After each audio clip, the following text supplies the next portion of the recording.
ನಟ ಯಶ್ ತಾಯಿ ಪುಷ್ಪಾರವರ ಕಾಂಪೌಂಡ್ ತೆರವು ವಿಚಾರ ಪಿಡಿಒ ನಟರಾಜ್ ಸುಳ್ಳು ದಾಖಲೆಯನ್ನ ಸೃಷ್ಟಿ ಮಾಡಿದ್ದಾರೆ ಅನ್ನುವಂಥ ಆರೋಪ ಪುಷ್ಪಾ ಅವರಿಂದ ವ್ಯಕ್ತವಾಗಿತ್ತಲ್ಲ. ಈ ಒಂದು ಆರೋಪಕ್ಕೆ ಇದೀಗ ಪಿಡಿಒ ನಟರಾಜ್ ಸ್ಪಷ್ಟನೆ ಕೊಡೋದಕ್ಕೆ ಮುಂದಾಗಿದ್ದಾರೆ. ಟಿವಿ5 ನಲ್ಲಿ ಪ್ರತ್ಯಕ್ಷವಾಗಿದ್ದಾರೆ ಅಂದಿನ ಪಿಡಿಒ ನಟರಾಜ್.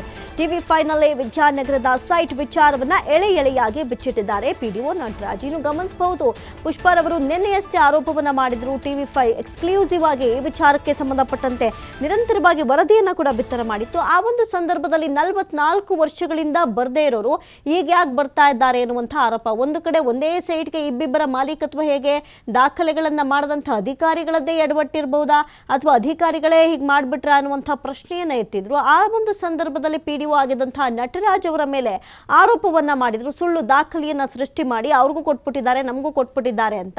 ಯಾಕಂತ ಹೇಳಿದ್ರೆ 44 ವರ್ಷಗಳಿಂದ ಇರದಂತಹ ತಕರಾರು ಈಗ ಯಾಕೆ ಇದ್ದಕ್ಕಿದ್ದಂತೆ ಶುರುವಾಯಿತು, ಲಕ್ಷ್ಮಮ್ಮ ಯಾರು, ಅವ್ರು ಹೇಗೆ ಬಂದ್ರು, ಈ ದೇವರಾಜ್ ಹೇಗೆ ಬಂದ್ರು ಅನ್ನೋದು ಸದ್ಯಕ್ಕೆ ನಟ ಯಶ್ ಅವರ ತಾಯಿ ಪುಷ್ಪಾ ಅವರ ವಾದವಾಗಿತ್ತು. ಇನ್ನು ಕೋರ್ಟ್ ವಿಚಾರದಲ್ಲೂ ಕೂಡ ಕೋರ್ಟ್ ಸುದೀರ್ಘವಾಗಿ ತನಿಖೆ ನಡೆಸ್ತಾ ಇದ್ದಂಥ ಸಂದರ್ಭದಲ್ಲೂ ಕೂಡ ಇವ್ರು ಹೋಗಿಲ್ಲ ಅನ್ನುವಂಥ ಕಾರಣಕ್ಕೆ ಏಕಪಕ್ಷೀಯವಾಗಿ ತೀರ್ಪನ್ನು ಕೊಟ್ಟಿತ್ತು. ಹಾಗಾಗಿ ದೇವರಾಜ್ ಬಂದು ಈ ಒಂದು ಅತಿಕ್ರಮಣವಾಗಿ ಕಾಂಪೌಂಡ್ ಅನ್ನ ನಿರ್ಮಾಣ ಮಾಡಿಬಿಟ್ಟಿದ್ದಾರೆ ಅಂತ ಹೇಳಿ ಜನವರಿ 4ರಂದು ಅಲ್ಲಿ ಕಾಂಪೌಂಡ್ ಅನ್ನ ತೆರವು ಮಾಡುವಂತಹ ಕೆಲಸಕ್ಕೆ ಇನ್ನು ದೇವರಾಜ್ ಮುಂದಾಗಿದ್ರು.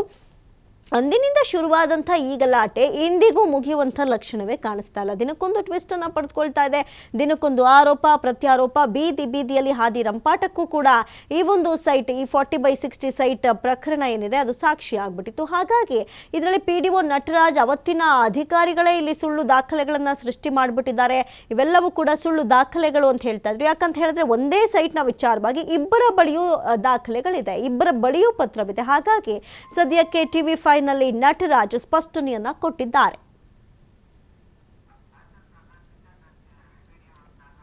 ಈ ಬಗ್ಗೆ ಹಾಸನದ ಪ್ರತಿನಿಧಿ ಪ್ರಕಾಶ್ ಚಿಟ್ಚಾಟ್ ನಡೆಸಿದ್ದಾರೆ, ನೋಡೋಣ.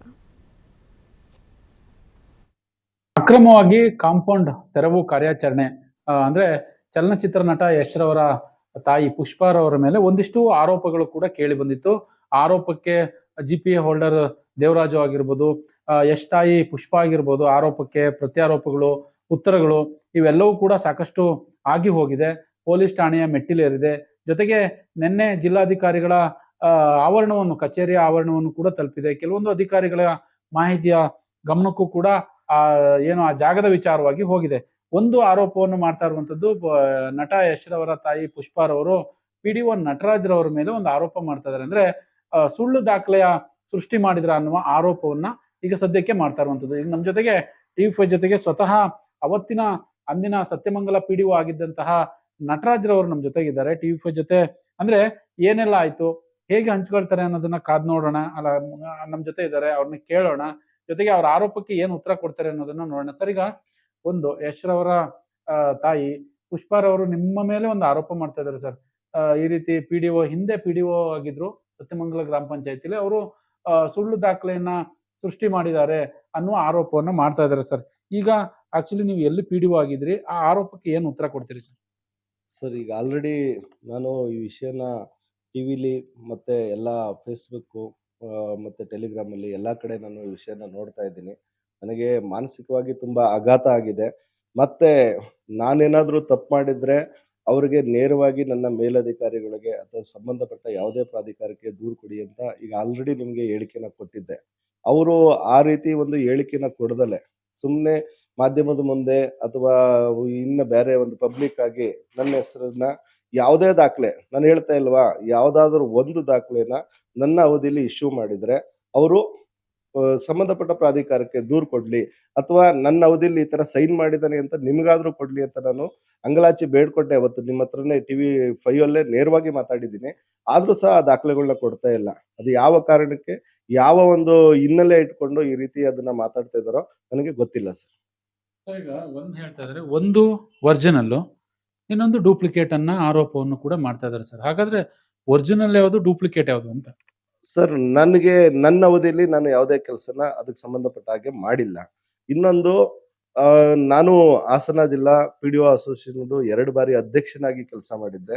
ಈಗಲೂ RDPR ರಾಜ್ಯದ ಉಪಾಧ್ಯಕ್ಷನಾಗಿ ಕೆಲಸ ಮಾಡ್ತಾ ಇದ್ದೀನಿ. ಮತ್ತೆ ನಾನು ನೇರ ನೇಮಕಾತಿಯಲ್ಲಿ ಪಿಡಿಒ ಆಗಿ ಅಪಾಯಿಂಟ್ ಆದವನು. ಮೂಲತಃ ನಾನು ಸಹ MBA ಮತ್ತೆ LLM ಮಾಡಿದ್ದೀನಿ. ಅಂದ್ರೆ ಲಾದಲ್ಲಿ ಮಾಸ್ಟರ್ಸ್ ಮಾಡಿದ್ದೀನಿ. ನಾನು ಯಾವುದೇ ಅಷ್ಟೊಂದು ದಾಖಲೆಗಳಿಲ್ದಲೆ ಫೇಕ್ ಮಾಡಿ ಮಾಡೋಂಥ ಒಂದು ಹಿನ್ನೆಲೆಯಿಂದ ಬಂದಂತ ಕುಟುಂಬ ಅಲ್ಲ ಸರ್. ನಾನು ಮೂಲತಃ ಹಾಸನ ತಾಲೂಕಿನವನೇ. ನನ್ನ ತಾತ ಅಣ್ಣೇಗೌಡ ಅಂತ ಹೇಳಿ ಜವೇನಹಳ್ಳಿ ಕಟಾಯ ಹೋಬಳಿಯವರು. ಮತ್ತೆ ನನ್ನ ತಾಯಿ ತಂದೆಯವರು ಸಹ ಬರ್ತೂರು ರಂಗೇಗೌಡ್ರು ಅಂತ ಹೇಳಿ ಅವರೆಲ್ಲರೂ ನೂರಾರು ಎಕರೆ ಜಮೀನ ಇವತ್ತು ಅವರ ಅಂದ್ರೆ ಸಂಪಾದನೆ ಮಾಡಿ ಅದರಲ್ಲಿ ಬಾಳಿ ಬದುಕಿದ್ದವರು. ಈಗಲೂ ಸಹ ಆ ಜಮೀನು ನಮ್ಮ ಕುಟುಂಬದಲ್ಲೇ ಇದೆ.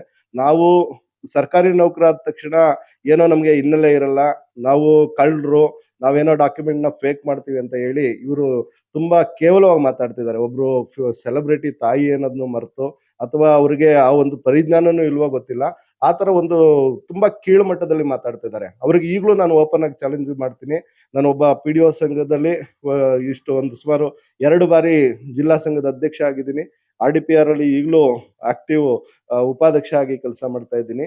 ಆದ್ರೆ ನಾನು ಅವರಿಗೆ ಓಪನ್ ಆಗಿ ಚಾಲೆಂಜ್ ಮಾಡ್ತೀನಿ. ನಾನೇನಾದ್ರೂ ತಪ್ಪು ಮಾಡಿರೋದನ್ನ ಅವ್ರೇನಾದ್ರೂ ಪ್ರೂವ್ ಮಾಡಿದ್ರೆ ಅಥವಾ ದಾಖಲೆ ಸಮೇತ ಕೊಟ್ರೆ, ನಾನು ನನ್ನ ಕೆಲಸಕ್ಕೆ ರಾಜೀನಾಮೆ ಕೊಟ್ಟು ಅದು ತಪ್ಪಿಗೆ ಏನ್ ಶಿಕ್ಷೆನ ಮೇಲಧಿಕಾರಿಗಳು ಅಥವಾ ನ್ಯಾಯಾಲಯ ಕೊಡುತ್ತೋ ಆ ತಪ್ಪನ್ನ ನಾನು ಫೇಸ್ ಮಾಡೋದಕ್ಕೆ ರೆಡಿ ಇದ್ದೀನಿ ಅಂತ ಓಪನ್ ಚಾಲೆಂಜ್ ಮಾಡ್ತೀನಿ. ನನ್ನ ಅವಧಿಯಲ್ಲಿ ಯಾವುದೇ ವಿಷಯದಲ್ಲಿ ಇದರಲ್ಲಿ ತಪ್ಪಾಗಿದ್ರೆ ನಾನು ನನ್ನ ವೃತ್ತಿಗೆ ರಾಜೀನಾಮೆನ ಕೊಟ್ಟು ನಾನು ಹೊರಗಡೆ ಬರೋದಕ್ಕೆ ಬಂದು ನನಗೆ ಏನ್ ಶಿಕ್ಷೆ ಕೊಡ್ತಾರೆ ಅದನ್ನ ಅನುಭವಿಸಕ್ಕಾಗ್ತೇನೆ. ಮತ್ತೆ ಇನ್ನೂ ಒಂದು ಅಡಿಷನಲ್ ಆಗಿ ಹೇಳಕ್ ಇಷ್ಟಪಡ್ತೀನಿ. ಇದನ್ನೇ ನೀವು ಮುಂದುವರಿಸಿದ್ರೆ ನಾನು ಕಾನೂನು ರೀತಿಯಲ್ಲಿ ಹೋರಾಟನ ಮಾಡಿ ನಿಮ್ಮ ಮೇಲೆ ಮಾನನಷ್ಟ ಮೊಕದ್ದಮೆನು, ನಾನು ವಕೀಲನಾಗಿ ಕೆಲಸ ಮಾಡಿದವನು, ನನಗೆ ಮಾನನಷ್ಟ ಮೊಕದ್ದಮೆ ಹೂಡೋದಕ್ಕೂ ಸಹ ನನ್ನ ಹಿರಿಯ ಅಧಿಕಾರಿಗಳಿಂದ ಅನುಮತಿ ಮತ್ತೆ ವಕೀಲರಿಂದ ಸಲಹೆಯನ್ನು ಪಡಿತೀನಿ ಅಂತ ಹೇಳ್ತಾ ನಾನು 2 ಮಾತನ್ನ ಮುಗಿಸ್ತೀನಿ. ಇದಿಷ್ಟು PDO ನಟರಾಜರವರು ಕೂಡ ಹೇಳುವಂತ ಮಾತು. ಅಂದ್ರೆ ನಾನೇನಾದ್ರೂ ಆ ವಿಚಾರದಲ್ಲಿ, ಆ ಪ್ರಕರಣದಲ್ಲಿ ಸಂಬಂಧಪಟ್ಟ ಹಾಗೆ, ಏನು ವಿದ್ಯಾನಗರದಲ್ಲಿ ಬರ್ತಕ್ಕಂತಹ ಸೈಟ್ ಇದೆಯಲ್ಲ, ಆ ಸೈಟ್ ವಿಚಾರದಲ್ಲಿ ಏನಾದ್ರೂ ನನ್ನ ತಪ್ಪಿದ್ರೆ ನಾನು ನೇರವಾಗಿ ರಾಜೀನಾಮೆ ಕೊಡ್ತೀನಿ. ಜೊತೆಗೆ ಅವ್ರಿಗೆ ಒಂದು ಓಪನ್ ಚಾಲೆಂಜ್ ಕೂಡ ಮಾಡ್ತೀನಿ. ನಾನು ನನ್ನ ಮೇಲೆ ಈಗಾಗಲೇ ಆರೋಪವನ್ನು ಮಾಡ್ತಾ ಇದ್ದಾರೆ. ನಾನು ಕೂಡ ವಕೀಲರ ಸಲಹೆ ತೆಗೆದುಕೊಳ್ತೀನಿ. ನಮ್ಮ ಮೇಲಾಧಿಕಾರಿಗಳ ಸಲಹೆಯನ್ನು ತೆಗೆದುಕೊಂಡು ಮುಂದಿನ ದಿನಗಳಲ್ಲಿ ಯಾವೆಲ್ಲ ರೀತಿಯಾಗಿ ಅವರ ಮೇಲೆ, ಅಂದ್ರೆ ಈ ಆರೋಪ ಏನು ಮಾಡ್ತಾ ಇದ್ದಾರೆ ಅದು ಸಾಬೀತಾದ್ರೆ ನಾನು ಚಾಲೆಂಜ್ ಕೂಡ ಮಾಡ್ತಾ ಇದ್ದೀನಿ, ನಾನು ಕೆಲ್ಸಕ್ಕೆ ರಾಜೀನಾಮೆ ಕೊಡ್ತೀನಿ ಅನ್ನುವ ಮಾತನ್ನು ಒಂದ್ ಕಡೆ ಹೇಳಿದ್ರೆ, ಇನ್ನೊಂದ್ ಕಡೆ ಮಾನನಷ್ಟ ಮೊಕದ್ದಮೆ ಕೇಸನ್ನು ಕೂಡ ದಾಖಲು ಮಾಡ್ತೀನಿ ಅನ್ನುವ ಮಾತನ್ನ TV5 ಜೊತೆ ಹಂಚಿಕೊಂಡಿರುವಂತದ್ದು. ಕ್ಯಾಮರಾ ಪರ್ಸನ್ ಕಿಶೋರ್ ಜೊತೆ ಪ್ರಕಾಶ್, TV5 ಹಾಸನ.